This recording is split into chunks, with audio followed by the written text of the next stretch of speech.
Hi అండి, good morning. ఈరోజు recipe వచ్చేసి అందరికీ ఎంతో ఇష్టమైన ఉసిరికాయ పచ్చడి పెట్టుకుందామండి. అయితే మనం పచ్చళ్ళు పెట్టుకోవాలన్నా లేదా ఇంట్లో పిండి వంటలు పెట్టుకోవాలన్నా ముందు ఇల్లు శుభ్రంగా తుడుచుకొని గ్యాస్ స్టవ్ కూడా క్లీన్ చేసుకొని హెడ్ బాత్ చేసి మనం వాడే మెటీరియల్ అన్నీ శుభ్రంగా కడుక్కున్న తర్వాత స్టార్ట్ చేసుకోవాలండి. పికిల్స్ అయితే ఊరగాయ అట్లాంటివి అయితే అండి మనం ఏమాత్రం శుభ్రం లేకుండా చేస్తే పాడైపోతాయండి. నా ఎక్స్పీరియన్స్తో చెప్తున్నాను. మా పేరెంట్స్ అయితే అలా చేసేవాళ్ళండి.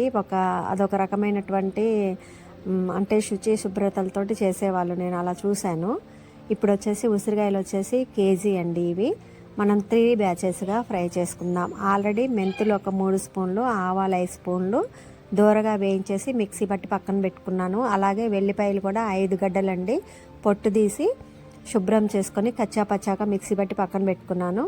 ప్యాన్ పెట్టి ఆయిల్ 1 లీటర్ ఆయిల్ అండి, సన్ఫ్లవరు. 3 బ్యాచెస్గా మనం ఉసిరికాయలన్నిటిని కూడా బాగా దూరగా వేయించుకుందామండి. మరి కచ్చాపచ్చాగా ఉడికిస్తే అండి టేస్ట్ బాగుండవు. కాకపోతే వేగాలి, బాగానే వేగాలి, మాడకుండా. నేను వీడియోలో చూపిస్తున్న విధంగా మీరు ఉసిరికాయలను నూనెలో వేయించుకోండి. ఆ తర్వాత దీనికి వచ్చేసి నిమ్మకాయలు వచ్చేసి 3 అండి కట్ చేసి రసం పిండేసి పక్కకు పెట్టుకున్నాను.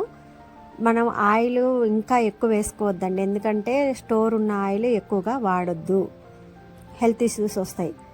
సో ఉసిరికాయలు 3 బ్యాచెస్గా నేను ఫ్రై చేసుకున్నాను. ఇప్పుడు వచ్చి కారం వచ్చేసి 1/2 కేజీ వేసుకున్నానండి. మళ్ళీ అదే 1/2 కేజీ గ్లాస్ తోటి హాఫ్ వేసుకున్నానండి.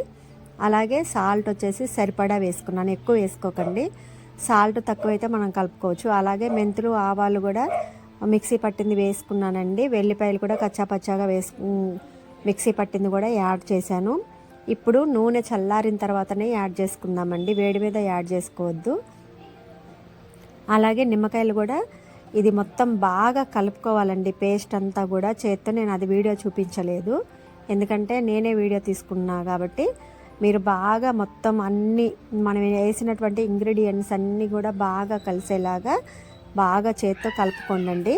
అలాగే చట్నీ చల్లారిన తర్వాతనే మనం నిమ్మకాయ యాడ్ చేసుకోవాలండి. ఎప్పుడైనా వేడి పదార్థాల్లో నిమ్మకాయ పిండుకోకూడదు.